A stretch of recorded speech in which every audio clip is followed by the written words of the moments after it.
গোটা দুনিয়ায় যখন মুসলমানদের দুরবস্থা, আমরা তখন ঈদের জন্য অপেক্ষায়। আপনারা জেনে থাকবেন আজকে গোটা পৃথিবীর বিভিন্ন দেশে ঈদুল আজহা উদযাপন হচ্ছে, কোরবানি চলছে। কিন্তু এরই মধ্যে দিয়ে গত রাতে লেবাননে ইসরায়েল হামলা করেছে। প্রত্যেকটা ঈদ, লাইলাতুল কদর, তারপরে এরকম গুরুত্বপূর্ণ সময়গুলোতে ইসরায়েল মুসলমানদের বিভিন্ন স্থাপনাগুলোতে হামলা করে মুসলমানদের সুন্দর পরিবেশটাকে তারা নষ্ট করে দেয়। ইসরায়েল কেবলমাত্র মুসলমানের শত্রু নয়, তারা গোটা মানবতার শত্রু, তারা গোটা জাতির শত্রু। আল্লাহ পাক রব্বুল ইজ্জাত আমাদের জীবদ্দশায় যেন এদের ধ্বংস দেখে যাওয়ার তৌফিক আল্লাহ পাক আমাদেরকে দান করেন। সবাই বলে আমিন। সাউন্ডটা একটু কমাই দেন। সম্মানিত মুসলমান ভাইয়েরা, ইসরায়েলের পাশাপাশি আরও কিছু রাষ্ট্র আছে যারা আশপাশে ইসরায়েলি ভূমিকায় অবতীর্ণ হচ্ছে, যারা আশপাশের রাষ্ট্রগুলোকে ভালো থাকতে দিতে চায় না, যারা মানুষকে কষ্ট দিতে পছন্দ করে। আছে না নাই? অবশ্যই এই কষ্ট দিতে গিয়ে তাদেরও 12টা বাজতেছে। এই যে কোরবানির প্রেক্ষাপটে আমাদেরকে গরু দেবে কে দেবে না, এ নিয়ে আমাদের কষ্ট দিয়েছে না, অনেক খোঁটা দিয়েছে না। আমরা আলু না দিলে ওরা না খেয়ে মরবে, গরু না দিলে না খেয়ে মরবে, পেঁয়াজ না দিলে না খেয়ে মরবে, বলছে কি বলে নাই? এদেশের মানুষ দেশকে ভালোবাসে, হাজারো বিভেদ আমাদের থাকবে। আলহামদুলিল্লাহ এখন বাংলাদেশ কৃষি উৎপাদনেও এগিয়ে যাচ্ছে। এখন বাংলাদেশের গরু দিয়েই বাংলাদেশে কোরবান দেয়া যায়, বরং কিছুটা কমেও পাওয়া গেছে। আর ওরা এখন যেই গরুর দাম বাংলাদেশে 2 লাখ টাকা, ওইটা 50,000 টাকা বেচার জন্য ঘুরতেছে, কেউ কিনে না। কথা বুঝেন? ওদের পেঁয়াজ এখন পচে। মানুষকে কষ্ট দিয়ে নিজে ভালো থাকা যায় না। আমরা আসলে কারোর অকল্যাণ চাই না, আমরা কারোর সাথে শত্রুতা ধরে রাখতে চাই না। তারপরেও যারা এগুলা করেন আমরা তাদের জন্য দোয়া করি, আল্লাহ এদেরকে হেদায়েত দিক, আমিন। আমার মুসলমান ভাইয়েরা, আসছে কোরবানি। এ কোরবানির কথা আল্লাহ পাক সূরা কাউসারের মধ্যে বলেছেন। সূরা কাউসার সবাই পারি না? সবাই পারি। ইন্না আ'তাইনাকাল কাউসার, নবী আমি আপনাকে কাউসার দান করেছি। এই আয়াতের ব্যাখ্যা, আলোচনা, তাফসীর আমরা অন্য জমায় শুনেছি। এরপরে আল্লাহ পাক বলেছে ফাসাল্লি লিরাব্বিকা ওয়ানহার, অতএব আপনি আপনার রবের জন্য সালাত আদায় করুন এবং কোরবানি করুন। কয়টা কথা বলেছে আল্লাহ তাআলা? তার রাসূলকে লক্ষ্য করে বলেছেন আপনি সালাত আদায় করেন আর কোরবানি করেন। এখন আপনারা বলেন সালাত আদায় আগে নাকি কোরবানি আগে? কথা বলেন না, কোনটা বলছে আল্লাহ আগে? রাসূল আপনি সালাত আদায় করেন, কোরবানি করেন, নামাজ পড়েন, কোরবানি করেন। নামাজের কথা আগে না কোরবানির কথা আগে? কিন্তু এই সমাজের মানুষ নামাজ না পড়লে কোনো লজ্জা লাগে না, তবে কোরবানি না দিলে লজ্জা লাগে। এই সমাজের বড় একটা শ্রেণী এমন আছে যারা কোরবান দেয় কেবল মানুষকে দেখাবার জন্য, লজ্জায় কোরবান দেয়, না দিলে মানুষ কি বলবে। আসলে আমরা কোরবানটা যে আমরা দিচ্ছি, এই কোরবানটা 100% নিয়ত পরিশুদ্ধ হতে হবে। নিয়তের মধ্যে 1% ঝামেলা হলেই কোরবানি কবুল হবে না। আল্লাহ পাক রব্বুল ইজ্জাত আমাদের কোরবানিতে আমাদের গোশতগুলা খাওয়া হালাল করেছেন। যদি আল্লাহ পাক আগের মতো গোশতগুলা খাওয়া হালাল না করত, তখন দেখা যাইতো বাঙালি কয়জন কোরবান দেয়। ঠিক কি না বলেন তো? কোরবানি গোশত যদি না খাওয়া যাইতো, যে জবাই করে গোশতগুলা কাবা শরীফের দেয়ালে আগেরকার যুগে তারা কি করতো, দেয়ালের মধ্যে রক্ত গোশত এগুলো এভাবে আটকায়া দিত। এখন অবস্থাটা যদি এমন হতো, কোরবানি করে করে এই গোশতগুলা জ্বালিয়ে দেয়া লাগতো, গোশতগুলা কোথাও লাগিয়ে দেয়া লাগতো, গোশতগুলা ফেলে দেয়া লাগতো, পশুদেরকে খাইয়ে দিতে হতো। এমন যদি হতো তাহলে দেখা যাইতো বাঙালির ভিতরে কোরবানি দাতা আসলে কয়জন। আমি তো আগের জুমায় বলেছি, আমাদের নিয়তটা ঝামেলা যে আছে, এটার অন্যতম বড় কারণ ফ্রিজ ব্যবসায়ীরা কখন ব্যবসা করে বলেন তো? কোরবানির আগে। কোরবানির আগে মোটেও ফ্রিজ কিনা নাজায়েজ নয় কোরবানির আগে, কিন্তু গণহারে এই ফ্রিজ বিক্রি আর কেনা, এর দ্বারা বোঝা যায় জনগণ রিজার্ভ করার চিন্তা মাথায় রেখে কোরবানি দেয়। এই জন্য আমার মুসলমান ভাইয়েরা নিয়তটাকে পরিশুদ্ধ করেন। আপনি খাবেন, আপনি ফ্রিজ আপ করবেন, কোনো আপত্তি নাই, কিন্তু মনে রাখবেন নিয়তের মধ্যে যেন সামান্যতম গন্ডগোল না থাকে যে আমি কোরবান দিচ্ছি, গোস্ত তো খাবই, তবে কোরবানটা কেবলমাত্র আল্লাহর সন্তুষ্টির জন্য দিচ্ছি, এটা নিয়তের ভিতরে ভালোভাবে ঢোকান, ঠিক কিনা? না হলে কোরবানি হবে না। কিন্তু আল্লাহ পাক নামাজের কথা আগে বললেন, বান্দা আগে নামাজ পড়ো তারপরে কোরবান দাও। এখন নামাজ ছাড়তে শরম লাগে না, কোরবানি ছাড়তে শরম লাগে? নামাজ ছাড়লে আফসোস লাগে না, কোরবানি ছাড়লে আফসোস লাগে? মুসলমান ভাইয়েরা, আগে নামাজ তারপরে কোরবানি। এজন্য যারা কোরবান দেব তারা আমরা নামাজি লোকদের সাথে কোরবানি দেব। অনেক নামাজি লোক আছে বেনামাজি লোকের সাথে কোরবান দেয়। নামাজি লোক বেনামাজি লোকের সাথে কোরবান দেয়া উচিত নয়। হালাল কামাইওয়ালা হারাম কামাইওয়ালার সাথে কোরবান দেয়া উচিত নয়। আপনি হারাম টাকা দিয়া কোরবান দিলেন, লাভ কি হলো? এটা তো ওই ঘটনার মতো হয়ে গেছে যে এক লোক চুরি করে কোরবান দিচ্ছে। এটা গল্প আর কি, গতানুগতিক গল্প। বলতেছে চুরি করে কোরবান দিলি ভাই, এটা কেমন কাজ করলি? চুরি করছি গুনাহ হয়েছে, কোরবান দিছি সওয়াব হয়েছে। সওয়াব গুনাহ কাটাকাটি সমান সমান, আর মাঝখানে লাভের থেকে গোস্ত খাইছি। বুঝতে পারছেন? এখন এই যদি হয় তাহলে গোস্ত খাইতে পারবেন, কিন্তু এই হারাম টাকা দিয়ে কোরবানি দিলে কোরবানি কখনো কবুল হবে না। শুধু তাই নয়, মনে রাখবেন কুকুরের গোশত খাওয়া যেমন হারাম, শুকুরের গোশত খাওয়া যেমন হারাম, মায়ের গোশত খাওয়া যেমন হারাম, হারাম টাকা দিয়া হালাল গরু কিনলেও ওই গরুর গোশত খাওয়া তেমন হারাম। ওই গরুর গোশতের মধ্যে আর আপনার কি বলে কুকুরের গোশতের মধ্যে কোনো পার্থক্য নাই। এর জন্য প্রিয় মুসলমান ভাইয়েরা, হারাম টাকা দিয়া কোরবান দেবেন না, হালাল টাকা দিয়া কোরবান দেন। তাইলে হালাল কামাই করতে হবে, হারামও কামাই করা যাবে, তবে কোরবান দেয়া যাবে না। বিষয়টা কি এরকম না? হারাম কামাই ছেড়ে দিতে হবে। হারামের মধ্যে কোনো বরকত নাই, হারামের মধ্যে মানসিক প্রশান্তি নাই। হারাম ছেড়ে দিয়ে দেখেন, মনের তৃপ্তি পাবেন, আরাম পাবেন। এটা আমল করে দেখেন, তারপরে বুঝবেন এটার মধ্যে মানসিক তৃপ্তি আছে, এটার মধ্যে বারাকা আছে। এই জন্য প্রিয় মুসলমান ভাইয়েরা, হারাম ছেড়ে দেন, হারাম কামাই করবেন। আল্লাহ রব্বুল ইজ্জাত চাইলে এই গোটা জীবনের হারামটাকে একদিনে নষ্ট করে দিতে পারে, কিন্তু হালালের মধ্যে আল্লাহ বরকত রেখেছেন। হালালের মধ্যে মানসিক প্রশান্তি আছে। হালাল খাবেন, পরকালেও শান্তি, দুনিয়াতেও শান্তি।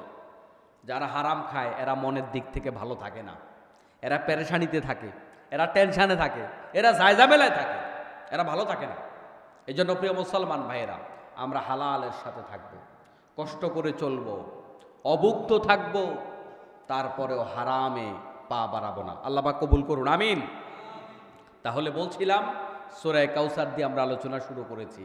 1 নাম্বার নামাজ, তারপরে হলো কোরবানি। এজন্য যারা কোরবান দেবেন নিয়ত করেছেন, কিন্তু নামাজ মাঝে মাঝে পড়েন, মাঝে মাঝে পড়েন না, তাদেরকে বলবো আজকে সিদ্ধান্ত নেন, নামাজ ছেড়ে দেব না।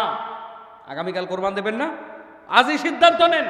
তো নামাজি না হয়ে কোরবান দিয়ে কি করবেন? আপনি এখনো নামাজি হতে পারেননি, কোরবান দিয়ে কি করবেন? আগে তো নামাজের কথা আল্লাহ পাক বলেছে। নামাজ পড়া হলো ফরজ, কোরবান দেয়া ওয়াজিব। দুইটাই আদেশ, কিন্তু আদেশ হলেও মর্যাদাগত দিক থেকে কোরবানির থেকে নামাজের গুরুত্ব বেশি না? তো আপনি ওইটা করতে পারলেন না, কিন্তু কোরবান দিচ্ছেন। কারণ ছেলে মেয়ে কি বলে, ছেলে মেয়ে কান্না করবে। স্কুলে ক্লাসমেটরা যখন জিজ্ঞেস করবে তোমার আব্বু কি কোরবান দিছে, বাবা আমি কি বলবো? পোলাপানের ওই কথা শুনে আপনি কোরবান দিতে যাচ্ছেন। এরকম চিন্তা চেতনা থেকে কোরবান দেয়া যাবে না। কোরবানি দিতে হবে কেবলমাত্র আল্লাহ পাকের সন্তুষ্টির জন্য, এর বাহিরে আর কোনো নিয়ত থাকা যাবে না। প্রিয় মুসলমান ভাইয়েরা, এ কোরবানি জনগণের সাথে শেয়ার করা, এটা আল্লাহ পাকের পক্ষ থেকে দেয়া একটা জিয়াফত, একটা আনন্দ। এমনও মানুষ আছে যেটা শহরে বেশি হয়, সেটা হলো এই শহর গ্রামে দুইটা জিনিস, দুইটাই অসুন্দর। কোনো কোনো গ্রামে এমনও আছে বাধ্যতামূলক আপনার 20 কেজি গোশত দিয়ে দিতে হবে মসজিদের সামনে, 30 কেজি গোশত দিয়ে দিতে হবে মসজিদের সামনে। এখন বেচারা গরিব মানুষ 5 জন মিলে গরু কিনছে, একটা 15,000 টাকা শেয়ার, ও পাইছেই 15 কেজি গোশত। এখন এখান থেকে যদি 20 কেজি 30 কেজি দিয়ে দিতে হয়, তাহলে এই লোক যদি বড় পরিবার হয় তার পরিবার নিয়ে একদিনও খেতে পারবে না। এবার আত্মীয় স্বজন আছে না, ভাই বোন আছে না, পাড়া প্রতিবেশী বাহিরের কিছু ফকির মিসকিন ভিক্ষুক আছে না, এটাও একটা জুলুম। যারা এরকম সামাজিকভাবে গোশত বন্টন করেন তারা কোনো পরিবারকে চাপিয়ে দেবেন না যে এত কেজি করে দেয়া লাগবে, এটা চাপিয়ে দেবেন না। আপনি মনে করছেন আপনি সামাজিক কাজ করছেন, খুব ভালো কাজ করছেন, ওই পরিবারে গোশত দরকার। একটা পরিবার আগে খাবে নিজে, আগে কি করবে? নিজে খাবে। নিজে না খেয়ে আপনাকে আরেকজনকে সবটা দিয়ে দিতে ইসলাম বলেনি তো।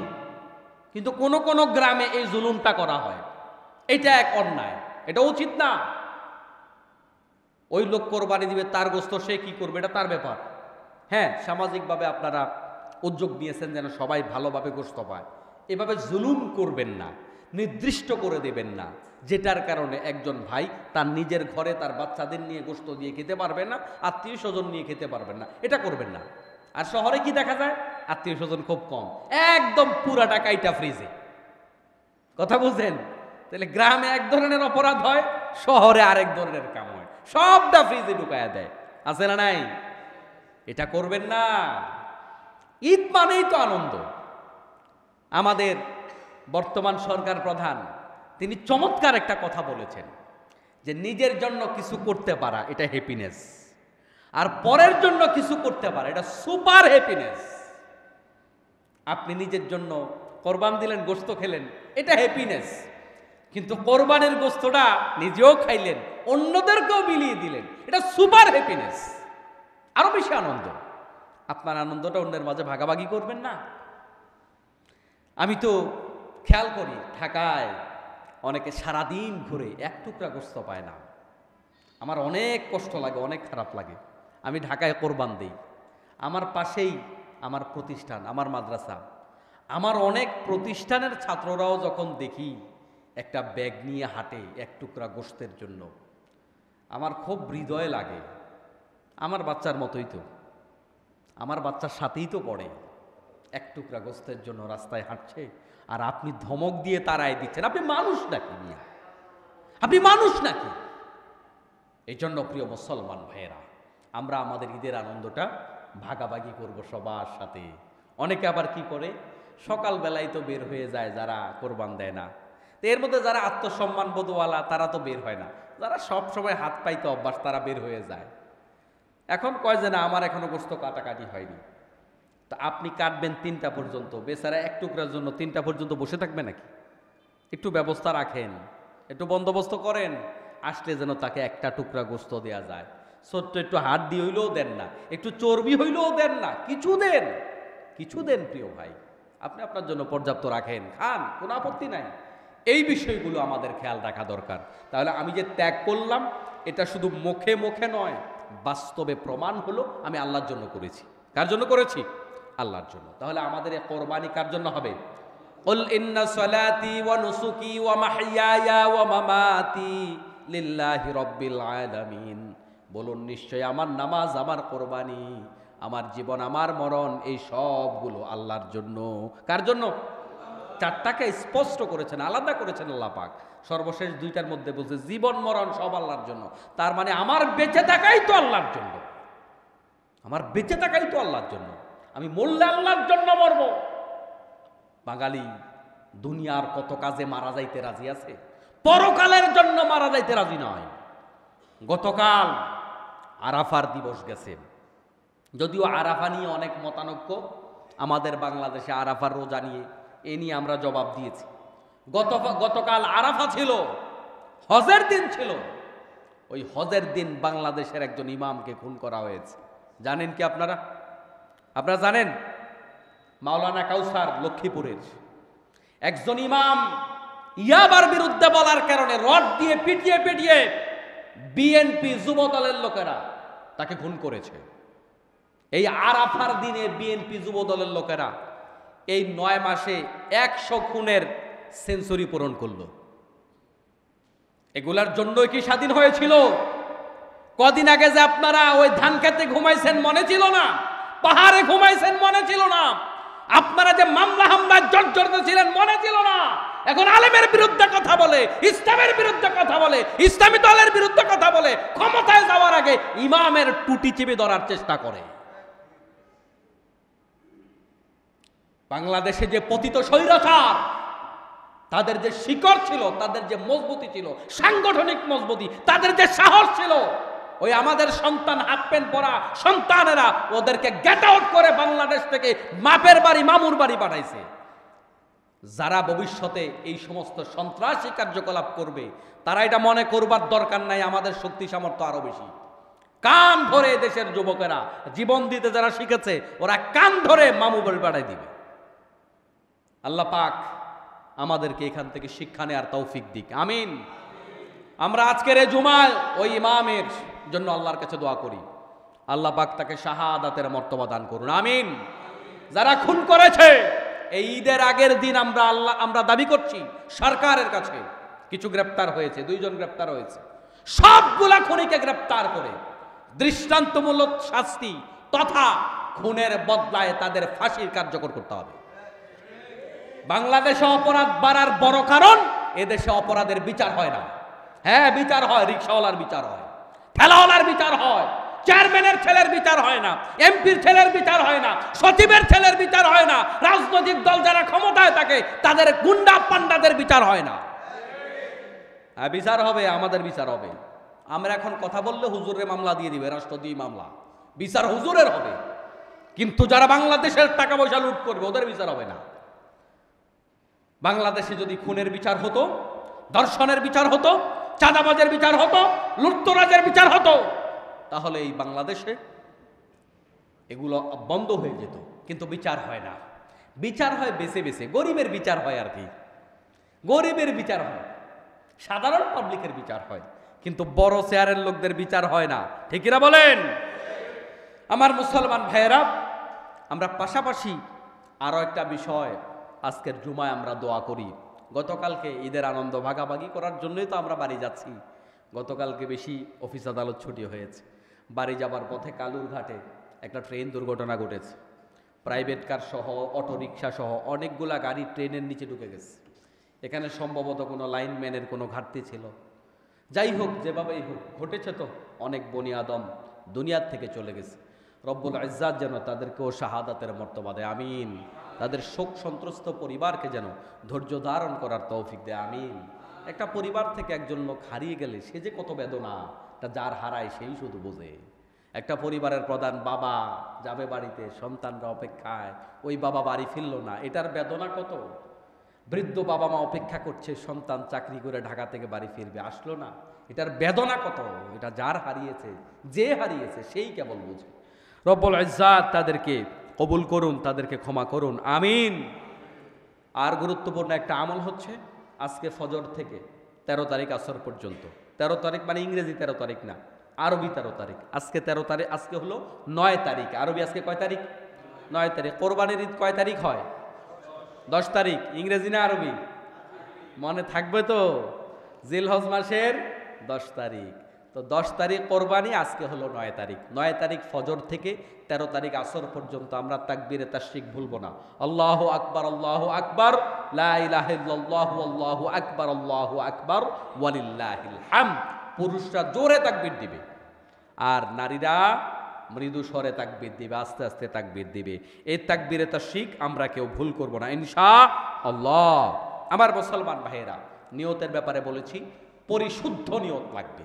এই জন্য কম শরীকে কোরবান দেয়া ভালো। অনেকের নিয়তে ঝামেলা থাকে, অনেকের অর্থে ঝামেলা থাকে, এগুলার কারণে কোরবানি ত্রুটিপূর্ণ হয়ে যায়। আরেকটা জায়গায় কোরবানি আমাদের নষ্ট হয়, সেটা হচ্ছে এই যখন ভাগাভাগি করে। আমরা ছোটকালে দেখেছি গরুর ভুঁড়ি কেউ খায় না, গরুর ভুঁড়ি ফালায়া দেয়, বাইরে ফালায়া দেয়, ওই খেতে খামারে ফালায়া দেয়, কেউ খায় না। এখন গরুর গোশতের আগে ভুঁড়ি খায়, ঠিক না? এটা মানুষ অভ্যস্ত হয়ে গেছে, যে কারণে এটার প্রতিও কিন্তু মানুষের একটা আকর্ষণ আছে।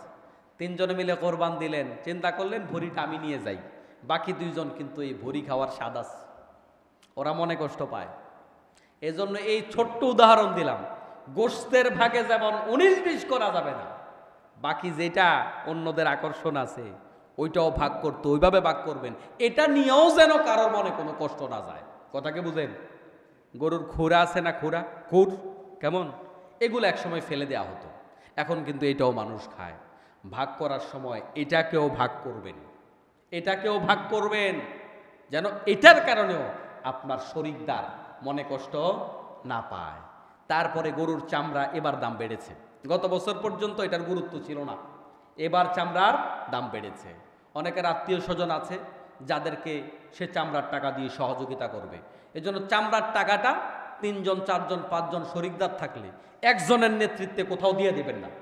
যদি কোনো মাদ্রাসায় এতিমখানাওয়ালা মাদ্রাসা হয়, যেখানে একেবারে নিঃস্ব গরিবরা থাকে, আমি আগে ওই কথা বারবার করে পরিষ্কার করেছি, সরাসরি কোনো মাদ্রাসা, স্কুল, কলেজ, মসজিদ কোথাও চামড়া দেয়া যাবে না, দেয়া যাবে না, দেয়া যাবে না। কিন্তু যেই মাদ্রাসাগুলোতে একেবারে নিঃস্ব গরিব যারা চামড়া খাওয়ার উপযুক্ত, এরকম আলাদা ফান্ড আছে। এই ফান্ড সংমিশ্রিত ফান্ড নয়, আলাদা ফান্ড আছে কিনা খবর নেবেন। আলাদা ফান্ড আছে কিনা, নাকি শিক্ষকের বেতন দেবেন, নাকি উন্নয়নমূলক কাজ করবেন। যদি গরিবের জন্য আলাদা ফান্ড থাকে, আলাদা হিসাব থাকে, আলাদা খাতা থাকে, তাহলে ওদেরকে চামড়া দিতে পারবেন। এটাও শরিকদারদের সাথে আলাপ করে নেবেন, যেন অন্যরা মনে কষ্ট না পায়। সে মসজিদে মাদ্রাসায় দিতে চাচ্ছে না, সে তার আত্মীয়কে দেবে, তাহলে মাদ্রাসাওয়ালাকে প্রয়োজনে দাম ধরে দিয়ে দেন। কেমন? এভাবে চামড়া বিক্রি করবেন, যেহেতু চামড়ার দাম একটু বেড়েছে, এটার গরজও বেড়েছে। এই বিষয়টা আপনারা অবশ্যই খেয়াল করবেন। পাশাপাশি আরো কিছু বিষয়, আরো ক্ষুদ্র একটা কথা বলি। যেমন ধরুন, গত কয়েক বছর চামড়া বিক্রি না হওয়াতে অনেকে কিন্তু চামড়া খাওয়ার রেসিপি শিখে গেছে। চামড়া খাওয়া হালাল, চামড়া খাওয়ার রেসিপি শিখে গেছে। এখন মাথার গোশত, মাথার যে চামড়াটা আছে, এটা তো ক্রেতারা নেয় না, তো এখন এটাকে কি করে, এটাকে অনেকে খায়। যদি এমন হয় আপনার কোনো শরিকদার, আপনিও খাইতে চান, সেও খাইতে চায়, এটা নিয়েও যেন মনোমালিন্য না হয়। একেবারে ক্লিয়ার হিসাব করবেন, মাপামাপি করবেন পাল্লা দিয়া, আইডিয়া করে না। মাপামাপি করবেন কি দিয়ে? পাল্লা দিয়ে, স্কেল দিয়ে মাপামাপি করবেন। এরপরে এই কোরবানির মাধ্যমে মানুষকে কষ্ট দেয়া হয়। কি কষ্ট দেয়া হয়? কোরবানির যে বর্জ্যটা, এটা মারাত্মক দুর্গন্ধ ছড়ায়, একেবারে বিকেল থেকে শুরু হয়। সকালে যদি আপনি গরু কোরবান দেন, বিকাল থেকে দুর্গন্ধ বেরোয়া শুরু হয়ে যায়, ঠিক কি না? রোদ হইলে একদিনে দুর্গন্ধ বের হয়ে যায়। এটা মারাত্মক কষ্ট দেয় মানুষকে। অবশ্যই বর্জ্য আপনি নির্দিষ্ট জায়গায় ফেলবেন। অবশ্যই গরুর জবাইকৃত রক্তগুলো মাটিতে পুঁতে ফেলবেন। অবশ্যই এখানে আপনারা খেয়াল রাখবেন, যেখানে গরু জবাই করছেন, কাটাকাটি করছেন, জায়গাটা ব্লিচিং পাউডার দিয়ে আপনারা এই জায়গাটা জীবাণুমুক্ত করে ফেলবেন। কারণ আমরা যেই ধর্মের অনুসারী, এটা পবিত্রতার ধর্ম, ঠিক কিনা বলেন? অপবিত্র থাকার কোনো সুযোগ নাই। জায়গাটা পরিষ্কারও করবেন, পবিত্রও করে ফেলবেন। এই বিষয়গুলো খেয়াল রাখবেন। গরু জবাইয়ের আশেপাশে আরেকটা বিষয় দেখবেন, সেটা হচ্ছে গরুর দড়ি আছে না, মোটামুটি দড়িটা যদি নষ্ট না হয়, কোনো একজন কাজে লাগাই ফেলে।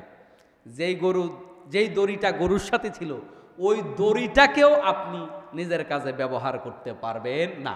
যদি আপনি গরু জবাই করতে গিয়ে আনুষঙ্গিক কাজে নষ্ট হয়ে গেছে, হ্যাঁ ফেলে দেন, গুনাহ নাই, কিন্তু আপনি নিতে পারবেন না। যদি এটা ভালো থাকে সদকা করে দেন, কাউকে দিয়ে দেন, গরিবকে দিয়ে দেন, যে ধরো তুমি তোমার গরুতে ব্যবহার করো, তুমি তোমার কাজে ব্যবহার করো। কিন্তু ওই গরুর দড়ি যদি আপনি ব্যবহার করেন নিজের কাজে, কোরবানি কিন্তু চলে গেছে। কথা বুঝতে পেরেছেন? কোরবানি বাতিল হয়ে যাবে। গরুর দড়িও ব্যবহার করা যাবে না। এর আগে আরো একটা কথা বলেছি, গরুর যে হাড্ডি বিক্রি করে অনেকে, সাবধান, হাড্ডি বিক্রি করা যাবে না। হাড্ডি যারা গরিব মিসকিন খুঁজে খুঁজে বিক্রি করে, ওরা করুক, কিন্তু আপনি হাড্ডি বিক্রি করতে পারবেন না। আপনি কোরবানি দাতা, হাড্ডি বিক্রি করতে পারবেন না। হাড্ডি তো খাবোই, জমা তো হচ্ছে, সমস্যা কি? এক জায়গায় রেখে দেই, পরে বিক্রি করে ফেলবো না। গরুর এরকম হাড্ডিও বিক্রি করা যাবে না। এই বিষয়গুলো শুধু তাই না, দেখবেন আপনি গরুর কিছু হাড্ডির অংশ আছে, যে অংশগুলো মানুষ এখন ফেলে না। মানুষ লেজও খেয়ে ফেলে, লেজটাকে পর্যন্ত মানুষ খেয়ে ফেলে। এই জন্য মানুষ বাড়ছে, চাহিদা বাড়ছে, প্রযুক্তি বাড়ছে, খাওয়া শিখছে।